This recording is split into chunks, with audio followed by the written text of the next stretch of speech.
So thank you very much for coming.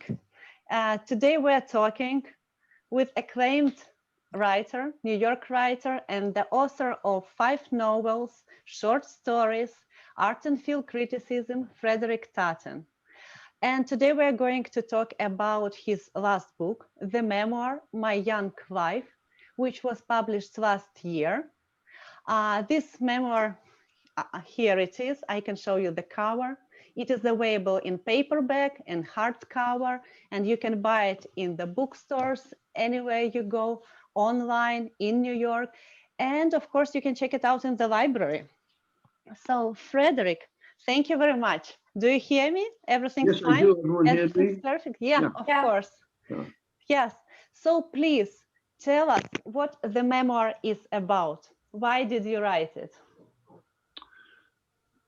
Well, I actually, for a very long time thought uh, that memoirs were really vanity books, and that they and I sort of shunned them, unless they're by people who lived extraordinary lives in difficult times, and recorded the moment that they lived, not just about themselves, but about the people around them and the world around them, in war, for example, in revolution. So I sort of stayed away from that for a while. But then I thought another thing. I'm thinking, I'm not getting, as they may say, I'm not getting much younger. And there's lots of people in my life I want to have mentioned before I die. I want not mentioned, I want to have them on paper.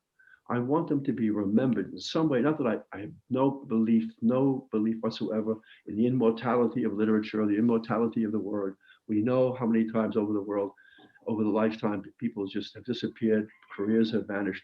That doesn't mean anything. I'm talking about putting it down so once and for all, they have been there and maybe not forgotten.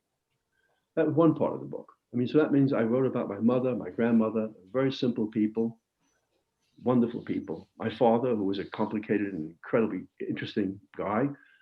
Very hard when you're a son to have an interesting father. It's very difficult to sort of wonder if you could ever match him or surpass him in some way. But then there are other people in my life I wanted to write about. One was a man named John Resco. I hope we'll talk about him. John Resco was in prison, Dannemora prison, for 20 years. When he was 17 years old, he shot someone in a holdup down actually in the Bronx. When he came from the Lower East Side, exactly where I live, around that area. And he got arrested and put on death row, and his sentence was commuted to a life sentence, and he started to paint in prison, and eventually got his way out of prison. I'll tell you all about that if we have time. But there's one person like that, another man called Leonard Ehrlich. No one knows about him anymore. It's really sad. Ehrlich. Leonard Ehrlich was a novelist. At 25, he wrote one book called God's Angry Man. It's about John Brown, about the abolitionist John Brown. One novel. And the New York Times proclaimed him as the future of American writing. I look back at the reviews, it's astonishing. He was catapulted into the literary pantheon. If you knew Carson McCullers, you knew everyone. He could never finish his second book. I want to talk about that too. Those are people in my life, my grandmother, my father, my other people, an incredible woman, a call girl. I had a relationship with Mexico when I was studying there. I was studying Mexican mural painting. Diana Harris, I wrote about her. But those are the people. And also Hemingway. When I went to see, when I say I went to see him, as if he invited me, my going to crash Hemingway's house in Havana, outside of Havana, but unknowing that he was not going to receive me, because I was told that he would welcome me. That's another story. So those are the people. But the book isn't about that. The book is about my growing up in the Bronx, in an extremely poor family, Sicilian. My grandmother's Sicilian. My mother was the firstborn. When I worked in the welfare department, I remember saying to myself very often, God, it's amazing. I didn't have a blanket when I was a kid. And the poverty was so extreme, but my mother would never go to welfare. She was too proud to do that. So that was the conditions. And it's not just to say how terrible life was when you were a kid. It was to say, given that, I don't understand, even now, I don't understand why I got this incredible yearning to be a painter, an artist. I read books about that. I was an avid, we had no television when I was a kid. There was no, I mean, people had it, I suppose, some black and white set somewhere, but we didn't have television. I knew someone who had one, but we go over there and watch wrestling at night, maybe crazy, no programming. But the only entertainment, the only real entertainment was books. So I read all the time. I read everything. I could read, I go to the library, take out the books as much as they allowed me to take out, bring it back. And I read books about artists. I read, for example, Lust for Life. I read a book about Gauguin, Moon and Sixpence, the book by Somerset Maugham. And there were movies that influenced me very much, like the film American in Paris, about an American who's living in Paris and he has a marvelous life. He lives in a kind of chambre de bonne in a cafe, and he has a beautiful girlfriend, and he makes paintings, and they laugh, and they sing, and they have great. I thought that's Paris. So, 15, I said I have to, and I got some. I always worked. I worked since I was 10 years old. So I had enough money to buy some basic paints and some canvas board, and I'd sit in the kitchen. I'd make paintings of the kitchen, crummy stuff. But I always was inspired by Van Gogh. So all my painting, my refrigerator looked like a Van Gogh, my kitchen table looked like a Van Gogh and swirling in motion. And so, in long and short, I quit high school when I was 15. I'm legal age, 15 and a half. My mother gave me permission to do it. And I got a job in the mailroom in this place called Sperry and Hutchinson Company, which was a green stamp company. And I got a job in the mailroom. And on Saturdays, I took life drawing classes at the Art Students League. There's a whole section about the Art Students League because it was really an awakening for me how pathetic it was to want to be an artist. I had no talent, I thought, and I was assured that I had no talent by the teacher. So that's another part of it, which was a kind of brutal thing, which I hoped I learned from that when I was teaching. Never, never, never, never, never, ever make a person feel that they're not worthy of the work that they want to do. You never know how people change, how they can grow. As an example, one of the worst books I've ever read in my whole life is a book called Cup of Gold. I'd be very surprised if any of you ever heard of that book. It's by John Steinbeck. Right. It's the worst books I've ever read. Did you ever imagine that that man could ever come and write Grapes of Wrath or Dubious Battle? So I think that the notion of the severity of criticism and all that, it's just sadism. So I learned from that. But anyway, Art Students League. And my falling in love was I was 15 with a model there who I had the biggest crush on, my major crush. What I wanted to do was be an artist and go to Paris. That book is about the yearning of wanting to be an artist and painting and reading and doing.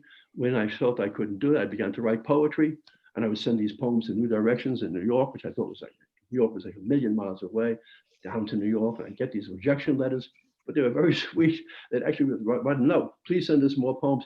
But that was the most inspiring thing I've ever heard in my life. They wanted me to send more poems. That was extraordinary. I don't know what they meant, it was handwritten. So that meant a lot to me. Coming from the Bronx and you see a letter coming from Manhattan, it could have been Paris. So the book is about that kind of trajectory, so to speak, from wanting to be a teenager boy, wanting to be a writer, a painter, then starting to write a little bit and write more and more, going to City College, which was free at the time, thank God, because I could never have afforded to go to college, Edinburgh. And we had one of the best educations I could have ever imagined, ever. It was called the Proletarian Harvard. Some of your parents might have been there. You'll be able to confirm that.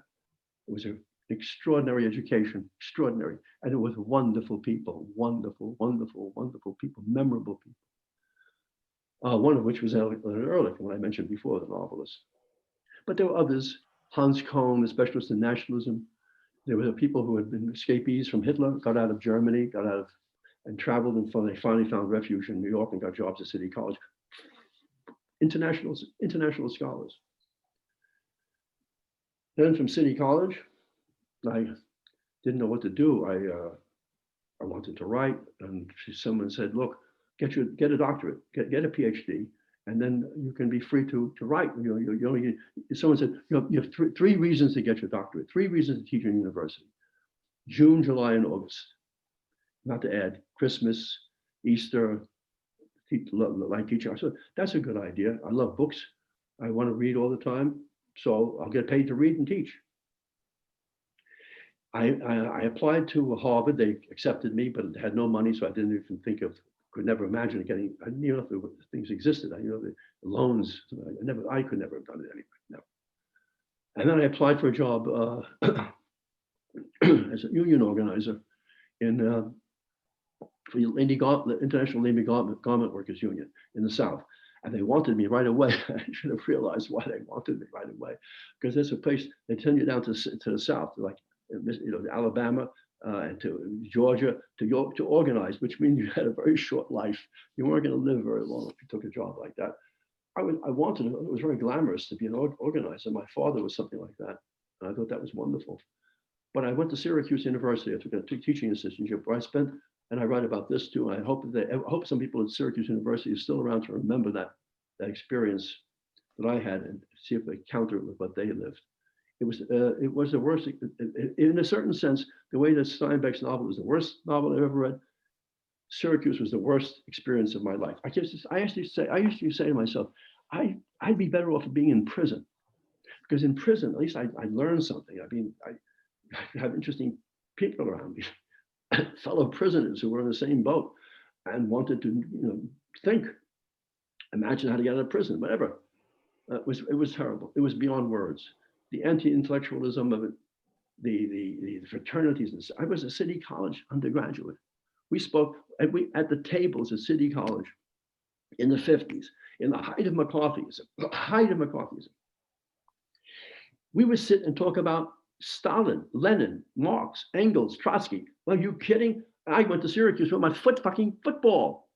I never heard of such a conversation. We had no fraternities or sororities. I think we had ROTC, but that was scorned. None of my people would ever think about that. That was an officer's training to go to the army after. Back from, I'm going on too long perhaps, but back from Syracuse, I got out, I left, and I had no job. I was actually expelled, so to speak. So I couldn't do my coursework. I hated it so much. I hated it. And I got a job in a bookstore by someone who had lived in my building and knew me and recognized me. I began to work there 6 days a week, and would hang out. I got an apartment on Sullivan Street, or a sublet, and I'd hang out in a place called I forgot the name of the cafe now. So sad to think that. It was in fact a cafe I lived in practically. I love cafes. I live in cafes. If I could, my whole life would be living in a hotel and going to a cafe. That's all, my whole life. And then there was a waitress there, Italian.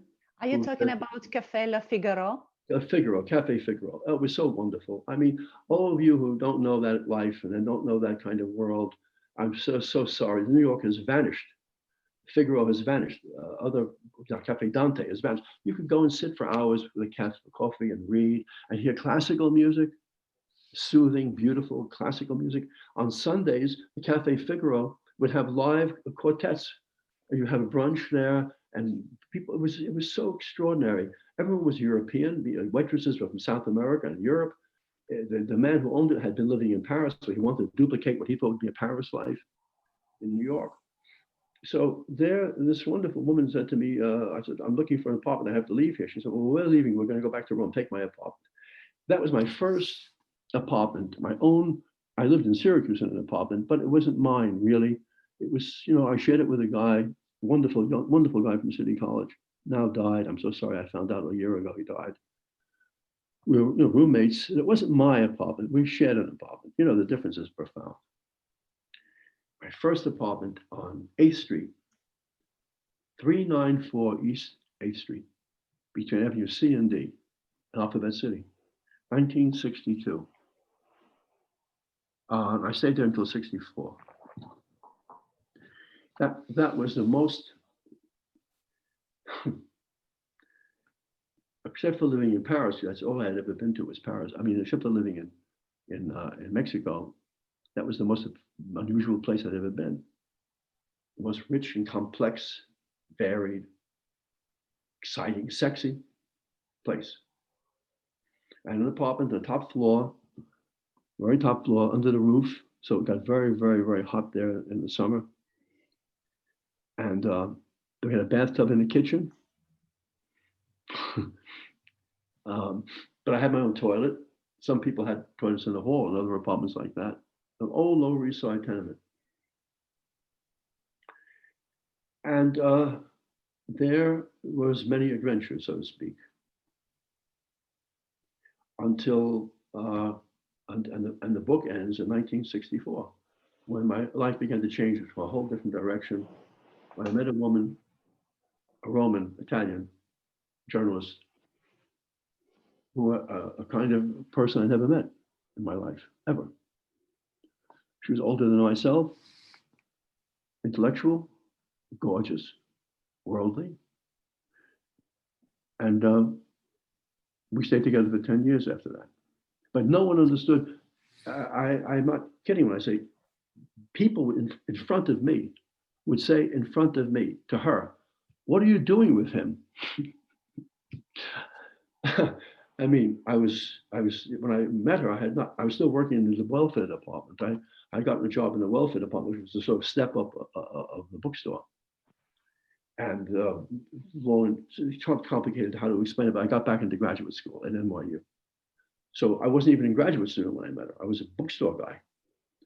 And she spoke, of course, English perfectly, wrote in English. She spoke French perfectly, of course, and German better than her Italian. It's a long story why. And she had a PhD in classical philology. It's just beyond words. I was crazy for her. We had a wonderful time. So the book goes through that. That's it. It's from the Bronx to Lower East Side, which was then Alphabet City, and then it got dignified by the real estate developers. And they were called East Village. It was never East Village. It was Lower East Side. Okay, so now maybe Alana, you want to save me? And yeah, I just wanted to ask you. And what about your parents? In your book, you talk about your dream, the dream of your whole life, to become an artist and live in Paris. Did your family support you? What were they thinking about it? Well, my family, my father was a come and go father. He was from Savannah, Georgia, so his culture was so radically different from the North and from my mother, who was a Sicilian. So we had two crazy Southerners.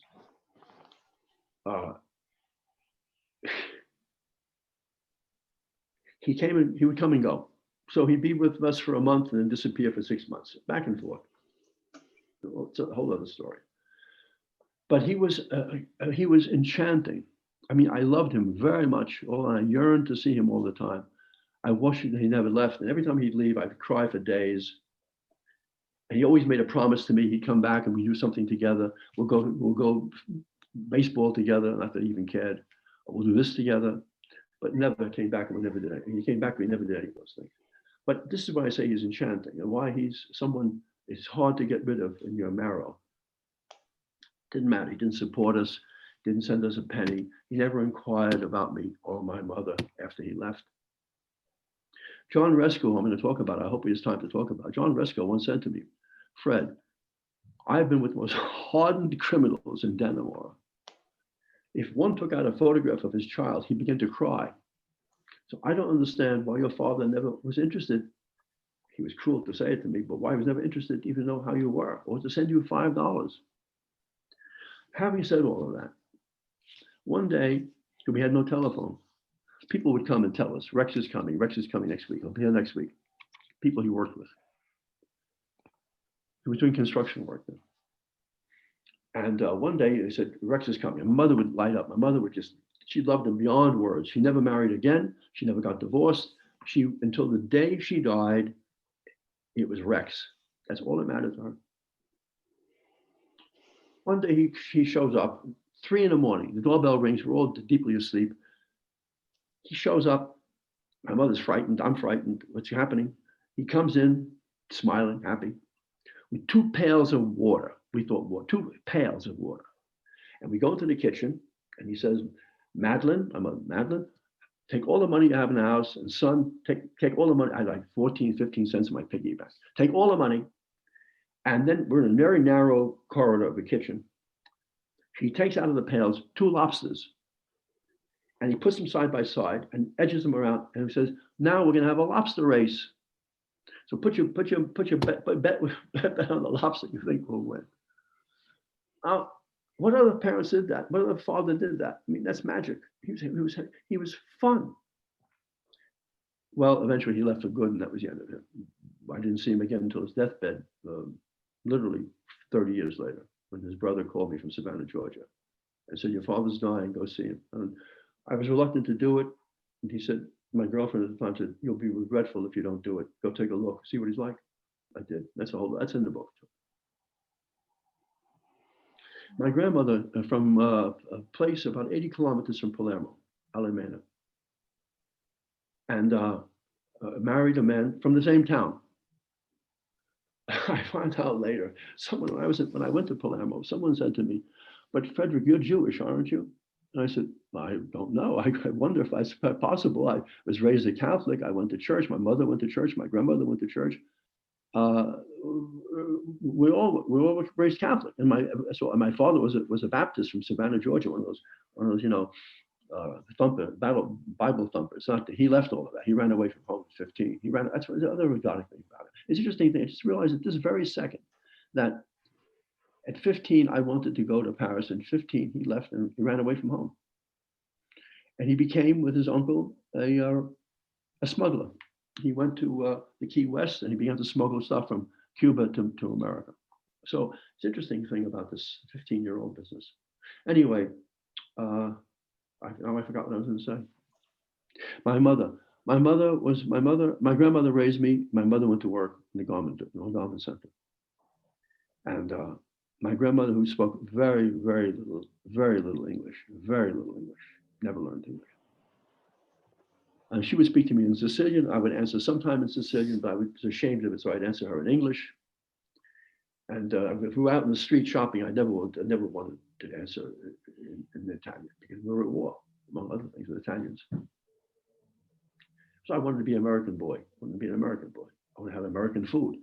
When I think about what I was given to eat, when I had food, it's that bad. It was that bad. When we had food, what we were given to eat was so marvelous. Now I would cry for that. But when I was a kid, I wanted hamburgers. I wanted like cheeseburgers. I wanted, American stuff. She raised me. My mother was working all the time, and my mother was very sad. My father had left, and she was brokenhearted. She'd come from work. We'd have dinner. She'd go back into the little bedroom. I slept in the same room with my grandmother. We had a screen, and she'd go into her room and read. She read all the time. She read these romances. She read like Sabatini, I guess we call them bodice rippers now. The pirate stories, romances, faraway stuff. But she read all the time. And then she'd cry. I hear her crying all night. So it was sad for her, sad to be with her. I didn't know how to comfort her. How can you comfort her when you're 10, 11 years old? She did what she could do, and she suffered a lot in the world. She was a very beautiful woman.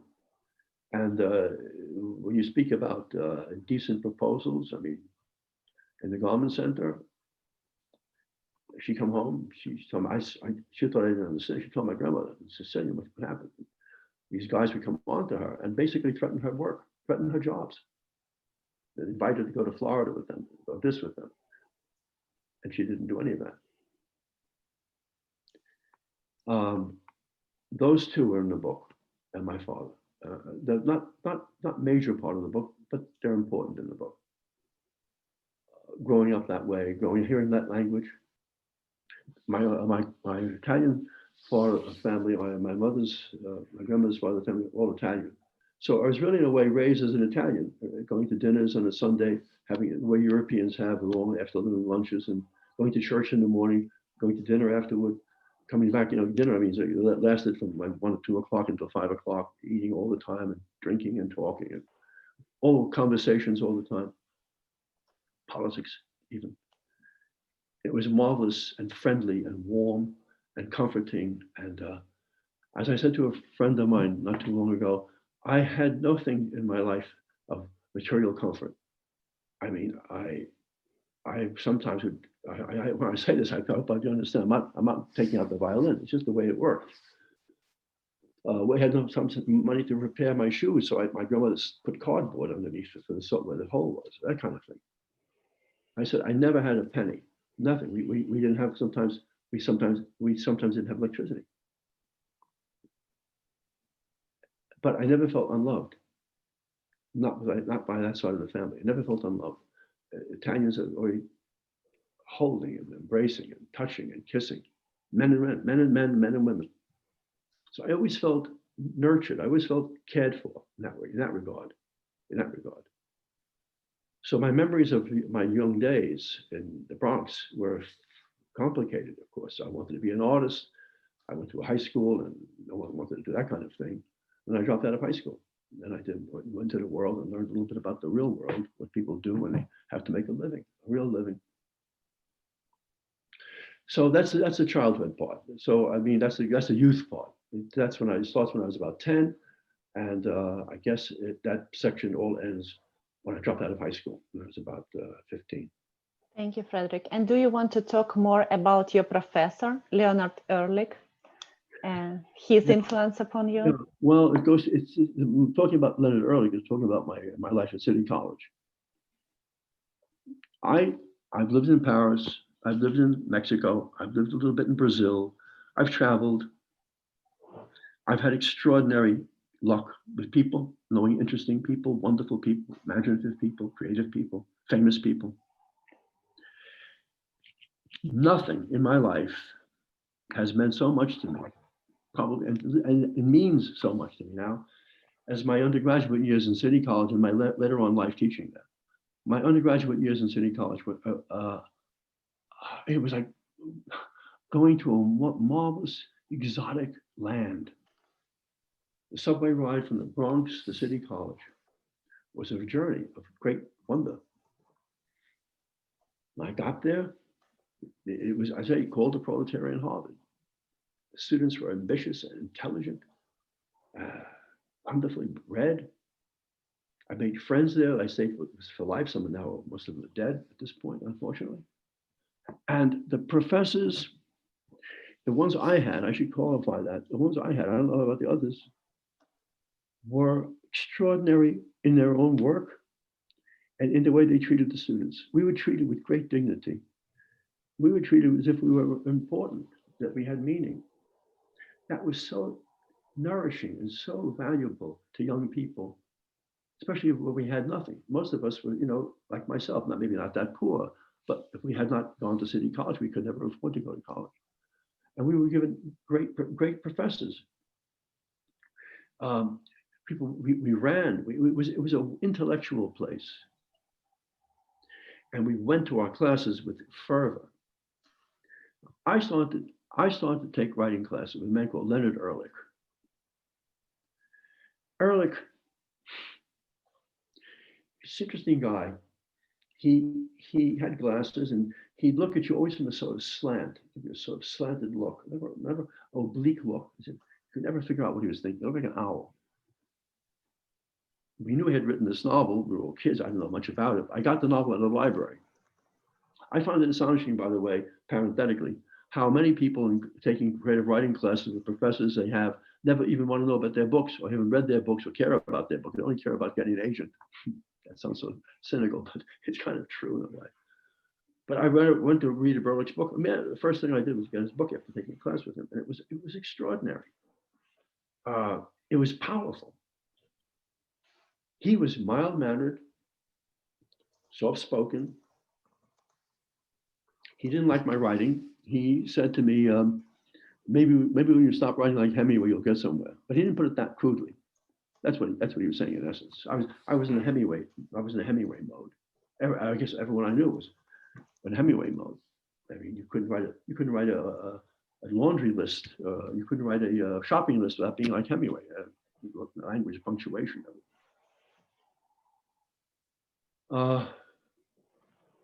He was a crushed man. He was crushed. He had not finished the second book, and he felt this weight of failure over him.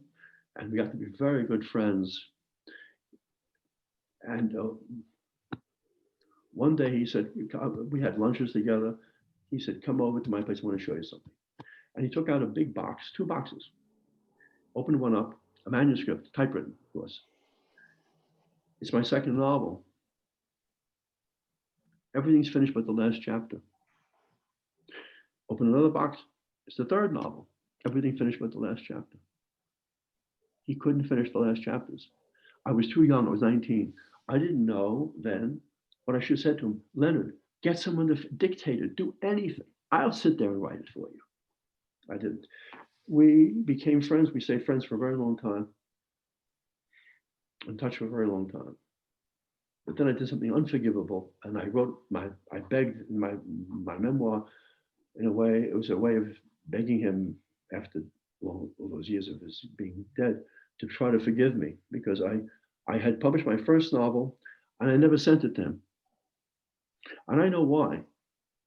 I was afraid he wouldn't like it, and I was sure he wouldn't. Ehrlich's greatest condemnation about writing, the great condemnation about someone's writing was, he'd say, the prose has no dignity. That was it. Prose has no dignity. And since my novel was a kind of pastiche, quotations and stuff, subterfuges, I was sure he didn't like it. And of course, I didn't speak to him after that. I better stop that story. I'll start to cry. Thank you, Frederic. Yeah, very touching, very interesting. And before jumping into the Q&A session, can you tell us more about the Alphabet City? You moved there in the 1962, but we know that you still own an apartment on 10th Street between Avenue A and B, facing the Tompkins Square Park, and you write a lot about Tompkins Square Park in your stories. Please talk more. Well, you have to mention, I live very close to the library. Yeah. 30 feet from the library, where part of that library has a part in my memoir, because when I got there in 62, I was alone. I wasn't with Simona.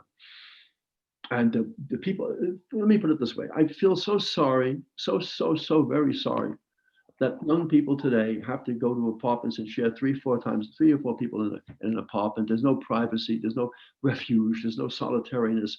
It's so disgusting what happened to New York. Disgusting what they've done to the rental market. They've killed it. They've killed the notion of young people can come from everywhere and have a place with some dignity. I mean, I know it's like great fun to have other roommates, but sometimes you just feel like to be alone. And I had my own apartment, as I said, with a bathtub in the kitchen, which was wonderful. When Simona came to visit me, the first time she came to visit me, I was amazed. She had to walk up 6 flights at this, but she came from a middle-class Italian journalist family. And she looked around and said, what's this? I said, well, that's the bathtub.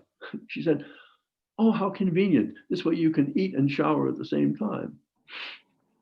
Bathe at the same time. It was so generous of her. She didn't say, what am I doing in this creepy place? My next door neighbor was a would-be writer who later became one of the most famous publishers in America. He was the head of Penguin Books. Another one was a painter. Painters, young artists, young writers, those poets, all stuffed into this building with old Polish people, with old Jewish family, all mixed into this wonderful, crazy building, which was always being robbed. We always had break-ins, people coming through your window. I mean, we could not be safe from that point of view. And also, it wasn't dangerous, actually. I mean, if you didn't mind getting mugged occasionally, but you gave up the money and left. But it was exciting, and the park was exciting. I loved that park. I still love it. So as I've said about boasting, I've been to many parks in my life. I love the Borghese Gardens in Rome, the Luxembourg in Rome, and in Paris. But I don't know what I have a special feeling about the Tompkins Square Park. It's wonderful. The pride. Well, when I was there, it was every kind of person there. Everyone was there. And a whole section for old hobos who would come, like migratory birds, and were there in the spring. They'd leave in the winter. You go and you find something. If you had been robbed, your apartment had been broken into, and you lost whatever you could find on the street, you find it back on the blanket in Tompkins Square Park. People were selling it, and you buy it at the end of it. I loved the cafe there. There was a cafe called Di Robertis, which now is no longer there. Now it's a bagel place. Where was it? The Robertus, it was on First Avenue between 10th and 11th Street. Downstairs, they made its own pastry. It was the rival of Venero's, which was there, both around the same time, 1910, 1911. And it was owned and run by an Italian from Naples. Marvelous man. I mean, one day, a guy came in. I was sitting in the back early in the morning, around 8:30, and I was in a banquette, which doesn't exist anymore. The whole place doesn't exist. And the guy said to him, he was threatening. I got very frightened. He was very threatening. He said, give me money, give me money, give me money. And John de Robertus was about 4'6", slender, slight little guy. Said to him, are you hungry? And the man said, yes, I'm hungry. And John took a big bag, gave him food, gave him stuff and the pastries and stuff, and gave him $20, which was a fortune in those days, 1963. Fearless. He didn't say, call the cops, Fred. No. What cop? We had no cell phone. I loved the Roberta's Cafe. I loved Lanza's, which was the worst Italian-American food that ever existed, but it was not pretentious. It wasn't shishi Tuscan food. It was Italian-American food. It had been there also from about 1900. There were little places of murals on the wall. I don't know what happened to them. I'm afraid even to think it's being a pizzeria now. There were wonderful old murals on the wall, hand-painted, beautiful murals. It was exciting. It was little shops. From 14th Street and First Avenue to, let's say, to 8th Street, there were like 3 bakeries, 2 butchers, a fish market. I mean, the variety was, and people selling textiles, sewing material. That's all gone. It's all gone. And I don't think it's for the better. So when people say to me, all the old people talk about the past as if it's so much better than the present, and all you old people ever talk about is the past. Well, I can talk about the past, and I know it's better. It is better, period. The city, as far as my point of view from the city, as far as its variety, what I loved, and I will never live anywhere else. I was living in Paris, and when I got back from Paris, I was very sad. I was really sad. I thought, oh, I love this. It was everything I wanted when I was dreamed about being a kid, dreaming about being in Paris. It was everything I wanted. There was everything, the cafes and the people, and the languages and the books and everything I wanted, museums, everything. After I had to come back, because I was teaching there and I had to come back. Well, it was my tenure at City College. I was there for 3 years. That one shot, I was there for much time before that. So I came back. I was very sad. It was shocking to be in a city, shocking. But after a while, I felt, and I feel now, I don't want to live anywhere else in America. I lived in San Francisco. I've been other places. I want to live nowhere anywhere in America. I don't want to live anywhere in Manhattan. Maybe Brooklyn. I'd learned differently about that. I want to live where I'm living, 10th Street, Avenue A and B, facing Tompkins Square Park. Tompkins Square Park, which is now a site of several of my short stories. One is called The Bar on Tompkins Square Park. I just can't tell you what I feel about that park. Why? The crazy hawks that are coming down from the Christatora building looking for squirrels and pigeons. I love to see them swooping around from my window. I like the dog run. I like the little thing where the kids run in the summer with the spraying water. I like the people sit there. Sometimes the old people, the old ones are still, maybe they're all dying out. They're all dying out. The last one I saw there was a guy, must have been 90. And I'm telling you all, this man, the dignity of this man, he would go out, he lives on 10th Street, not next to, down between A and First. If he went to buy a quart of milk, if he went to buy a stamp, he got dressed from head to toe, but always the same clothes, a hat, suit, tie, jacket, and he'd go to the park. And one day, and he would do this in the winter. He'd be walking around in the winter. I mean, I'd be afraid to walk now anywhere, 10 feet, I'm falling on ice and die. He'd walk around, shuffle, shuffle, shuffle, shuffle, shuffle. And I used to see him in the park. And one day I said to him, I'm sorry, I have to, may I talk to you? Of course. How long have you been in this neighborhood? 50 years. And you? I said 60 years. So something like 60, I guess 50. And I said to him, oh, I want to tell you how much I admire you for your courage in going out in the most difficult weather. you know, and I wanted to say more than that, but getting dressed like, you know, you're going to a party.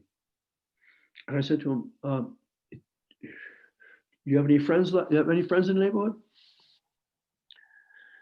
He said, all gone. I said, gone? Gone where? Gone to the cemetery.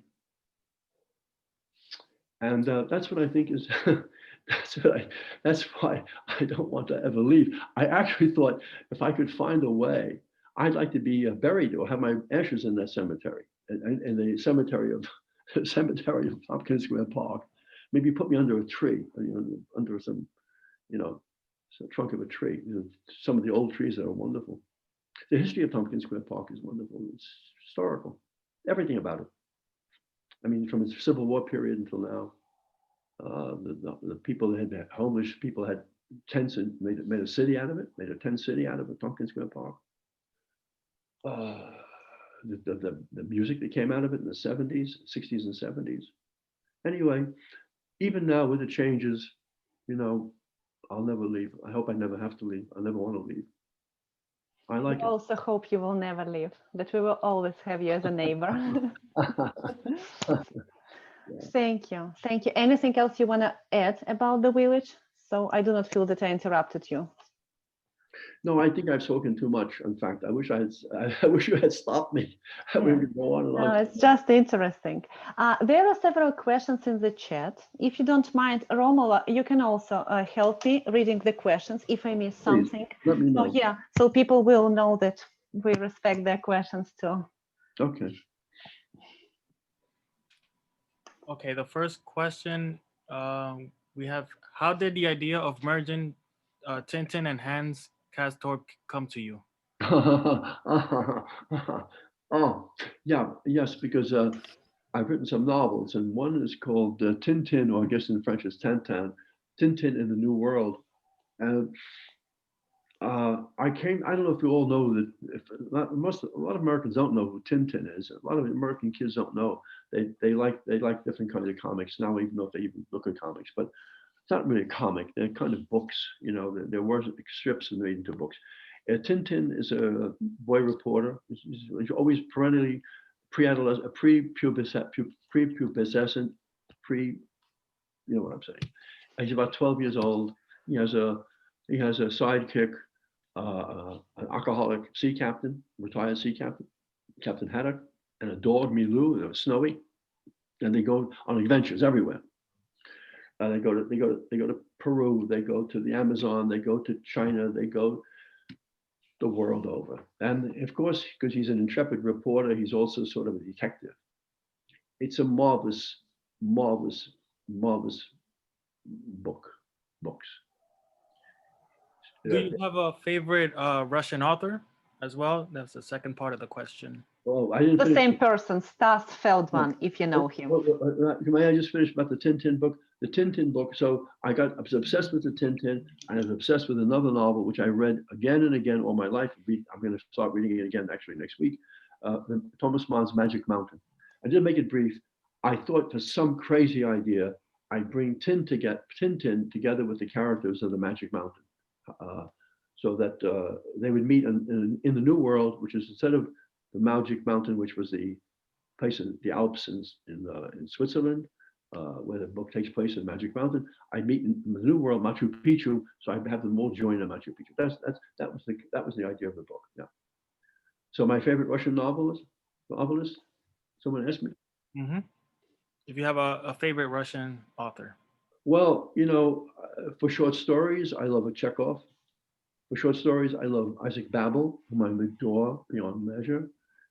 For fiction, I have a partiality for Dostoevsky. I like his darkness. I like it. I like it. I wish I could read him in Russian. Russians tell me, they say to me, you Americans, you English or people don't know, you think that he's just a good writer, that he just tells the story well, but you don't know how great a prose stylist he is. That never really occurred to us, because the translations I read when I was a kid, like Constance Garnett translations, are just sort of, they're okay, they serve the purpose. But yeah, I love The Idiot, of course, The Idiot. I love how the Russian characters address each other so immediately and right to the moment, right to the heart, right to the feeling. Like one of the characters will say to someone he just met, I see your soul. I see your soul is in trouble. What French novel says that? Americans are, look, not making a qualitative difference, kind of quality, but just that the Russian novels do that. And they have an address that I've never found in other books. And so that I would say Dostoevsky would be there, and Chekhov, of course, and I'm sure I'm missing out Gogol. So it's such great Russian literature, such great literature. Yeah. Thank you, Fred. There is a question from another Fred asking, given your ethnicity and how London's Martin Eden affected your life, what do you think about the just released film version that moved Martin Eden from Auckland to Italy? Well, I didn't know that. I mean, I love Martin Eden. By the way, Jack London is one of those writers that people are not reading too much, I don't think, anymore. I mean, he was a very successful, very popular, world popular writer. The Russians loved him. They translated him, for example. I love Martin Eden. I think it's one of his best books. And I love the idea of Martin Eden. I love the idea of the tenacity of the writer to overcome, the tenacity of the writer, the will of a writer to commit to the writing. You know, in the character, he works in a kind of laundry, and he has to at 5 a.m. he gets up and starts writing. Unknown writer from the Bay Area, nobody, and rejected by everyone until he gets famous, and then everyone wants him. It's really kind of wonderful. It's really kind of a great revenge novel. It's a great revenge novel. It's a fantasy revenge in a way, although he lived it. He got exactly that. He was a nobody and became internationally famous. But it's a great book otherwise, yeah. So I don't know about the movie. I'm curious to see it. We have another question that says, did you ever find out if you were Jewish? No, I'm really laughing about that. I love to find out because they said, I think I told you, this person said to me, that's a Jewish town. I said, I never heard of a Jewish town in Italy. Yes, because during the Inquisition, many of the Jews fled the cities and went to the outskirts, and then they don't, like the Morenos in Spain. Many Jews who left and sort of officially denounced being Jewish and professed to be Catholics were secretly keeping Jewish rituals. And so that was in Spain. And they said to me, well, it happened in Italy too. And so you don't know if way back, they were Jews who then sort of converted, and then they forgot that they were Jews. I don't know. But I said, I'm up for it. I've already been circumcised. I don't have to go for a second cut. It'd be perfect for me. I love that. Why I'm laughing? I go to a barber shop, and a guy called Raphael, he's a Russian Jew. Every single time I sit in the chair with him, in 3 minutes, he whispers, "You're really Jewish, aren't you?" I said, "Raphael, I don't think so. I think you're Jewish. Why don't you just tell me? You can tell me if you're Jewish." and finally, I said, "No, my friends in Palermo told me that maybe I'm Jewish." He said, I told you. So now, he can be very happy. Yeah. No, I don't know. I mean, I was raised among Jews. All the world around me in the Bronx and Pelham Parkway, my mother and I were the only Catholics, the only Italian, only non-Jewish people in that whole blocks. So in fact, I used to say to my mother, I don't understand, why do we have a Christmas tree? No one else has a Christmas tree. I don't understand why we didn't have a mezuzah, for example. Why don't we have a mezuzah? Oh, that's interesting. I'm still laughing about that. My mother, what are you talking about? She didn't know what a mezuzah was, of course, she didn't know. But all that stuff, yeah, I was raised among Jews, secular Jews. Some of them from Germany who had gotten out early, and were people like they weren't doctors and dentists, but they were people, for example, who made false teeth, who had special skills, so they had enough money to get out. They got out in time. When I was a kid, education in that neighborhood, education was, no one played sports. Sports was, who cared about sports? It was education. And I still remember now, to still hear a mother saying to a child, if you don't do better in school, I'll send you back to Hitler. It was a threat. I'll send you back to Hitler. So I was raised among semi-professional, educated, and education prizing Jewish people. So in a way, I guess in my heart, in my soul, that ethos is so deep in me, and City College was like that. So the things that mattered the most to me in the world came from that ethos. Yeah, City College. Yeah, incredible. Thank you, Fred. And another question from Sarah Papineau, if I pronounce correctly. She asks what you are working on now. Is there any other book you're writing? Oh, yeah, well, let me tell you two things. First of all, I finished the novel. It's been set apart. I've been trying to find I've been trying to find the way to put my changes into it. It's just a mechanical thing I have to do. That's it. That's one. That's done. That book is done. That book is done. But now I started a novel. I started a novel about 6 weeks ago, 7 weeks ago. It's the novel I've always wanted to write.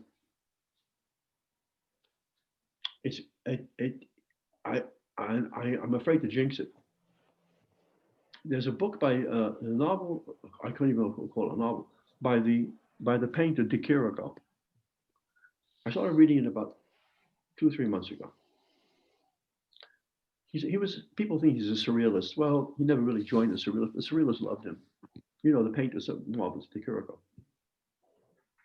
The book has moved me so much because it's a book that has no boundaries. It's a book that's fearless. I didn't even know that it's fearless. It came naturally to him, obviously. There are no transitions, no desire to make. It's not a surrealist tract of stream of consciousness or faux association of imagery. No, not that. There's a character, and things happen. It seems like a nighttime book. It's so fluid, and I thought this since we're talking so candidly, at least I am, I hope. I thought, look, I want to do a book that I've never done before, ever, and that I will have no restrictions on myself at all. Let that come later if I want, but not now. Let it come out. Let it flow, let it flow, let it flow in every regard. So I've been doing, it's a dream. I've been in a dream of the book. I'm in the dream of the book as we're speaking. I wake up and I think about it. I've been sleeping and drinking about it. I've been dreaming of it. Not sometimes there are characters in it that people have relationships and stuff like that. But I take chances. I can't say I didn't think of taking. I was afraid to take. I never thought of taking. I still had in my mind the construct of a novel, of character development. I hate to use the term arc of the novel. All that stuff that they talk about in creative writing class. All that stuff, which I hope I didn't preach. To be free, to be fluid, not to think. The surrealists have a great thing in the 1924 manifesto. Breton says, when you sit down to write, put away all thoughts of fame, of publication, put away all thoughts, just the work. And that's really important, because the minute you start to do that, you start pre-censoring, you start to censor yourself. This doesn't sound what the character should be doing. That's nonsense for me now. I don't care. I don't care. If I don't do the book I want to do entirely, which I feel I've done, but in every book I've ever written, I'm proud of myself. I'm proud for myself to say I did the book I wanted to do. No one interfered. No one ever changed it, ever. And sometimes there were some editorial suggestions a couple of times for certain things. If I liked it, I took it. It could have been helpful. Sometimes the editorial suggestions are very helpful. But I want this book to be my book of my world of my thought, and that nothing will interfere with it. So I feel completely and strangely blessed that I can do this work now with some abandon and with joy and with conviction. And I think I'm so lucky. I've had friends who were parallel lives, writers who came up the ranks, so to speak, with me, who vanished. They were very famous in their time. They got MacArthur's in their time, and they've given up. Either the rejection was too much, the rejection was too hard, rejection was too crushing, they gave up, or they just petered out. They had nothing left to say, nothing else to think about, nothing left to write about. I feel blessed at this moment. I may feel tomorrow something else, the truck will hit me. The virus will get me. But as I'm living this moment, unimpeded, unrestricted, to write the book I want. And I even thought the following: once in a while, I get a rational idea, and I say, "But Fred, no one's going to publish this book." Well, that happened to other books of mine. No one wanted the Tintin book. It was rejected by everyone. My first novel, The Mao on the Long March, you can't imagine. When you're a writer and you have no fame, no reputation, no power behind you, they treat you like worse than a dog. You have to feed a dog. The rejection letters I got for those books were just extraordinary. I found a way, an editor, someone along the line liked it. As I say to my students every day when I'm teaching, I don't teach it today, but when I am teaching, I say, look, if an editor likes your book and thinks you're a great writer, it doesn't mean it's true. If they think you're a crummy writer, it doesn't mean it's true. You don't know, they don't know, and you don't know. You have to keep working, and do it. Because if you want it, if you love it. So I feel now the considerations of who will publish it. I think also my first novel, I thought everyone rejected it. It was just, everyone rejected it with scurrilous notes, scurrilous letters, scurrilous. You wouldn't treat gangsters this way. That's what I find so interesting, that writers and painters and artists and poets are treated in a certain way that you don't treat criminals. You don't treat thugs. You don't treat molesters even. The venom. For what? For people who want to create beautiful things? People want to make beauty in the world? That's why you treat them? Anyway, enough of that rant. But the point is, I'm feeling now to do the book I want. And if no one wants the book, if no credible publisher wants the book, I'll do it myself. That's it. It'll exist somehow. Maybe 20 people, and I'll send it to people. One of the most marvelous books in American literature is Henry Adams, The Education of Henry Adams. He privately printed that book to send to his friends. But it was such a marvelous book that people said, no, you should have more people read it. And it happened to be now, of course, I don't know anymore. But in my time, it was one of the great classics of American literature. And I think deservedly so. It's a marvelous book. So I'm a long-winded answer to your question. I'm doing a novel now, I put that in the most expansive use of the term, of the word. To say something, a novel, let's just say undiscovered territory. Because a novel in the beginning had no structured form. A novel was loose, you did what you wanted with it. Look at Tristram Shandy. Look at the wonderful, crazy book, Tristram Shandy. How inventive and wonderful it is. How fresh it is. That would never. Yeah. So we split directions. The realist novel and the experimental, which we call experimental, which is not experimental at all. It's just an inventive novel, a fresh novel, an extraordinary novel. So that's what, please forgive me for going on about it, but I got so excited thinking about the book and how I really feel it's not a bad feeling to think, before you die, you've done things that you like. Forget about legacy to the world. We don't know about that. But that you felt that you did your work with integrity, with conviction, with honesty, with truthfulness, as best as you know. We can be self-deceiving, but, well, not a bad deception. Thank you, Frederic. Just before I get to the next question, I just want to tell you that a lot of people are thanking you for your wonderful books. A lot of people love it. Oh, I'm so happy to hear that. Because, I tell you all who are listening and those who will listen somehow, and when this goes into a time capsule and they find it somewhere in the space and they start to listen to our conversation, my monologue, I should say, you don't know. I mean, you go to a theater performance and there's applause. And they react to it. They react to the work. They react to the performance. Writers don't know. Poets certainly don't know. Poets are like so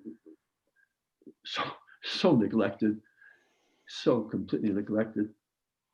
But writers, unless they're very, very famous and done very famous kinds of popular books, we don't know the reaction to our work. It's very rare that people send you a note, especially strangers. They say, "Oh, Fred, I read the book. I like." It's very rare, very rare. By the way, I used to tell my students, and I actually wrote this in kind of a manifesto. I said, you know, what we should do, all of us, is while the person's still alive, you read someone's work, drop a note. Just say, I read your book, blah, blah, blah. It's not sycophancy. It's not false flattery. We all need the encouragement. We need it, especially now when everything is so bleak and so grim and so sad. So those of you who have said nice words about my books, I'm actually grateful, tremendously grateful, because I never thought about writing for money. That was never my idea. I never thought for a million years I'd ever make $1 from writing, and I haven't made maybe $10. But I thought I would write. One of the reasons I wanted to become a professor and teach literature. I hate the word teach. You can't teach literature, but talk about literature. Open people to literature. Let them get some ideas that they want to expand on. Was I thought I'd be free. I would never have to have economic worry. And in a way, for a very long time, that was true, because as the world was pretty much stable and rents were stable, reasonable, I should say, that was true. And now, of course, that's not true. But I thought that was the reason I thought I wanted it. One of the reasons I wanted, basic reason I wanted security and the ability to do what I work I wanted. And I thought for that, I've always done the work I wanted. My last books have not been reviewed. There was no major reviews in the memoir.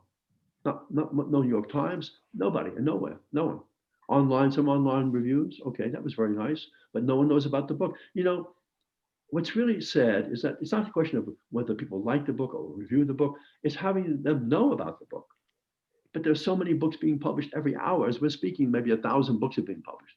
So how can one differentiate? How can even, and the reviewers are very few in number, that there's very little reviewing anymore. I mean, the New York Times has very few reviews. And if they are, there are a lot of well-known writers or celebrity writers. You know, the only place you're going to find reviews of sort of, how can I put it?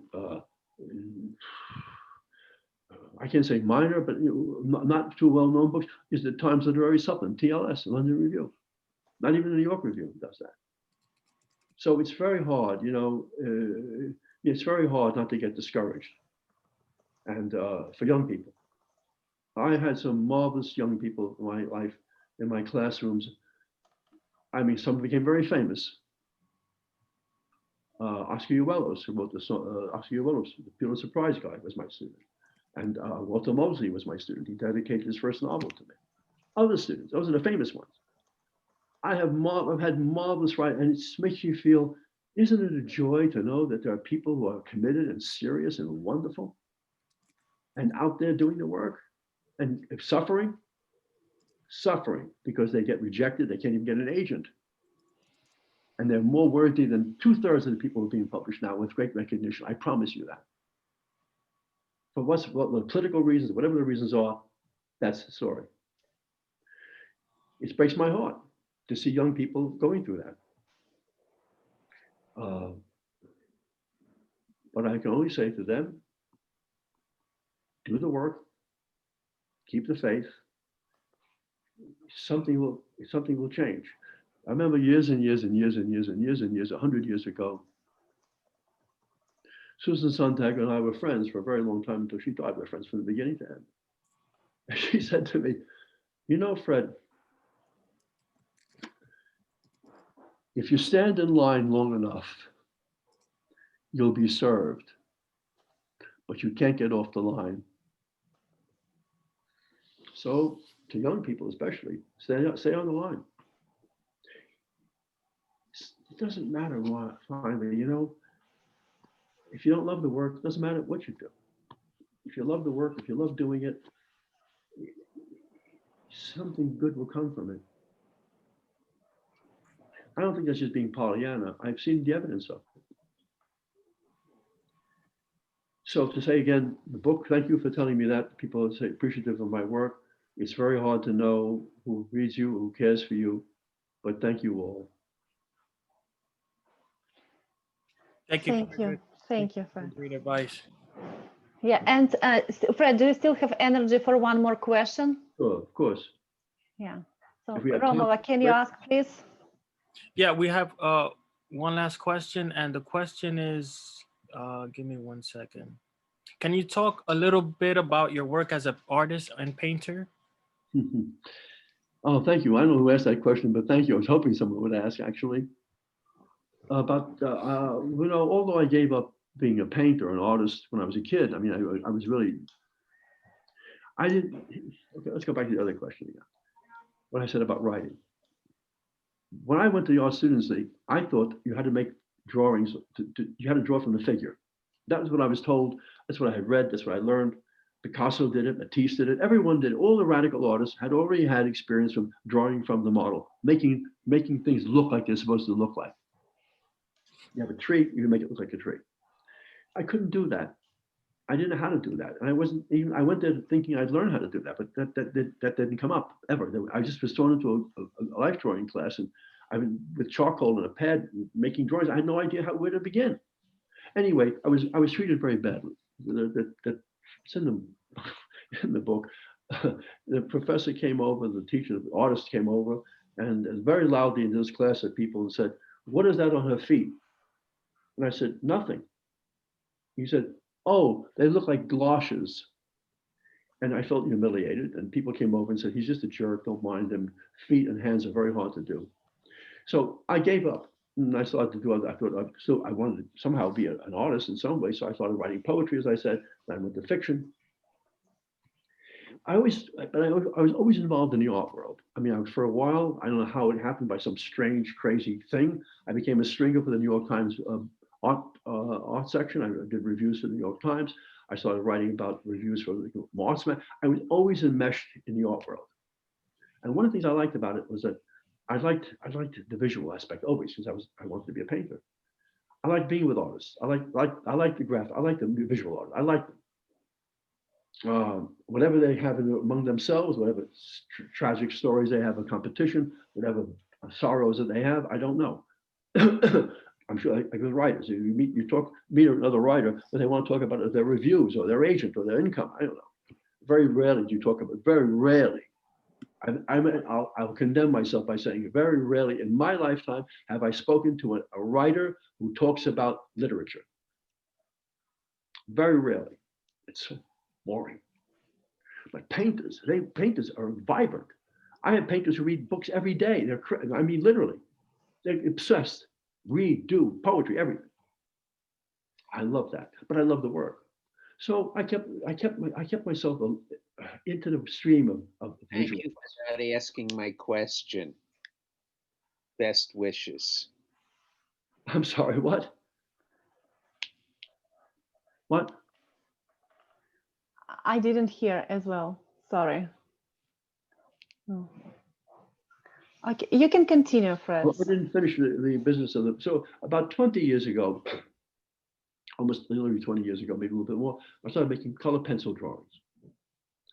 And just because I wanted to do it, there's no one looking over my shoulder. I just do it. And my very good friend, my closest friend, excuse me,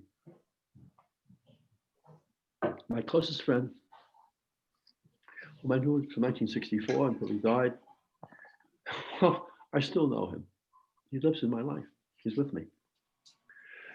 Roy Lichtenstein is a wonderful artist. And I said to Roy one day, "I'm making drawings, Roy." He said, "Oh, can I see them?" I said, I was a little awkward about, painful. He won't like them. Anyway, he came to my place and I had all the drawings laid out. He looked at them very carefully, not perfunctorily, carefully. And one, he stopped and he said, really stopped and said, "Fred, this is really beautiful." And I said, "Well, you don't have to say that if you're a friend." No, it's really beautiful. And he said a couple of interesting things to me. He said, "I see what you're doing here. All your surfaces are similar. You're making variations of surfaces, variations of tone. Don't take a chance, do it." So I started to do that kind of stuff. It was a great lesson. And then I guess I've been making color drawings. I make them pastels. I make them with colored pencil, pastel, crayon, and permanent ink. on cardboard. In fact, I think, I wasn't planning this, but I think, can you see the ones in the back of me? Behind me, can you see those drawings? Yeah, we can see them. Not the one on the top, that's a painting by a friend. So can you put your camera down? Yeah, like this, perfect. So that's what these are like some of the drawings I've done. I have a gallery called the Plant House Gallery. They had a show of my drawings March a year ago, a year and a half ago. I can't remember. So in fact, we're planning now to have another show, of course, virtual show. I've sold some paint. I've sold drawings, which is a remarkable thing. The gallery was very pleased at that point, selling drawings. And I'm making a book of drawings with little stories attached to each of the drawings, little fictions for the drawings. So I've been doing that a lot. That and the novel. That's I go from the desk where I make a drawing. I go to the desk where I go to the computer every day. I'm fixated on it. The great thing is to be in the dream of the work. That's when you're blessed. You know, there's a kind of a wonderful holiness to it. When you're really just living in the dream of the work, and you see the images, you want to come back to and write and make them on the paper or the cardboard, and the colors. It's magical to see something that's blank, and all of a sudden it becomes full of color. So mysterious and beautiful. Yeah, that's what I've been doing. So I've been making color drawings. I hope I can continue to do it with that. Yeah. I'm reading a lot too. Fred, and I think Mr. Rayleigh wanted us to answer his question. And Romola, can you read the question, please? Yeah, the question was, I was in your class at CCNY in 1980. You assigned a series of works dealing with the decline of Western civilization. How do you feel now on the subject considering the last 4 years and what is happening now?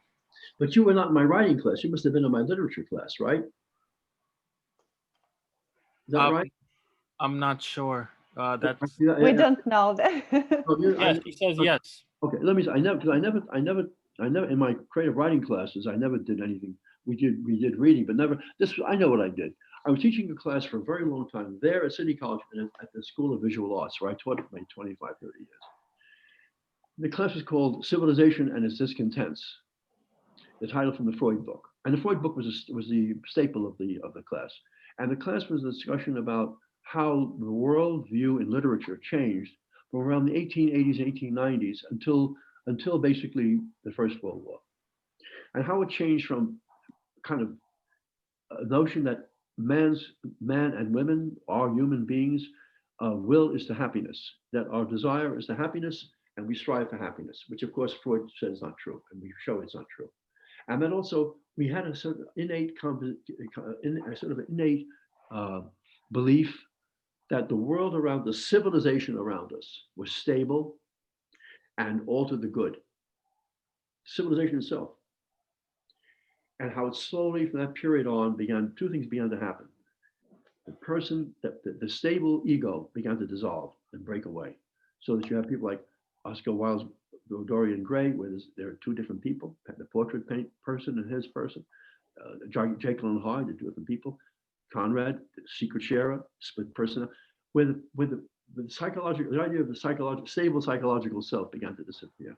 And after a certain point, after the First World War, the conviction that, and in all the literature that has any value about that period, the conviction that civilization itself is worthy becomes disillusionment. That the civilization is at default of it, and that we can't believe in it anymore. And we can't believe in the precepts of our elders anymore. In Hemingway's novel, I'm getting a little tired, I suppose. The one that takes place in the First World War, A Farewell to Arms. The character says, words like honor, patriotism, the flag will feel filthy in our mouths because we see what those words really mean, how they translate to mayhem, murder, war, and we don't believe in it anymore. So that was the class. I loved teaching it. And I guess your second question is, what do I think about today? If that's the question, I don't know. I don't know. I don't know. I don't know. I think what I feel is the astonishment, the shock, and the sadness that so many of my fellow Americans are so willing to follow a leadership that is disastrous, and willingly so, and willing to believe in lies and further lies. So my feeling about the faith one would have had in things like checks and balances, and normal discourse, reason, logic, science, I see how fragile all that is. How fragile it is. You know, not all the Germans who followed Hitler were beasts. And there were Germans who didn't. But once I got caught up in the sweep of it, that was it. So that's what I think right now about that. Thank you, Fred, very much. We feel bad that we keep you so long and you're already tired. Let me just read a beautiful comment I want you to hear. It is written by Philip Clark. When you were talking about art, he wrote, "Thank you, Fred, for letting us understand that anything we do, any art that we do, is a matter of keeping to the truth of what we do. Yes. For all the reasons that we do it. Your work continues to inspire us." Thank you so much, all of you. Thank you so much. I know I went overboard tonight and I spoke too long and rambled a bit too much, but I felt so grateful to be part of this invitation by the library, and because the library has meant so much to me.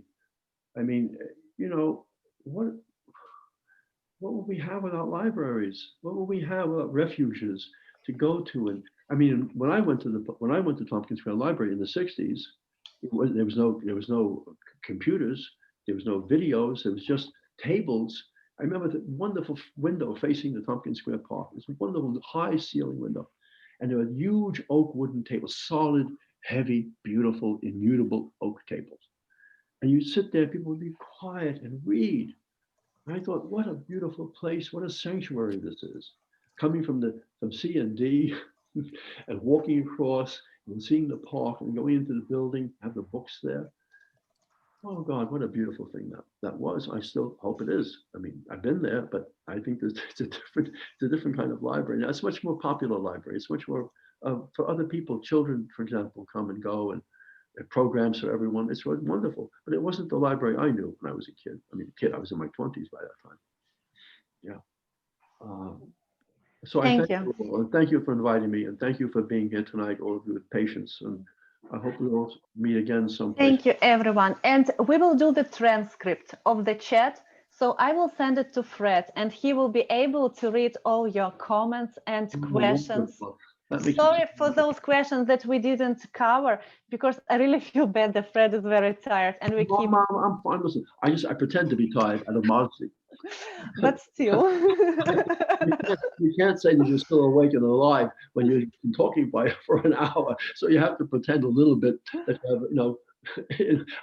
I am tired, but I'm fine. I'm grateful to be here. That's all I can say. Thank you. We're grateful to you. Thank you, everyone. Thank you, Romulo, for helping us. Thank you. And Fred, please continue to create all these wonderful things and inspire us. Thank you. Good night, guys. Goodbye, guys. Take care. All of you. Goodbye. Thank you.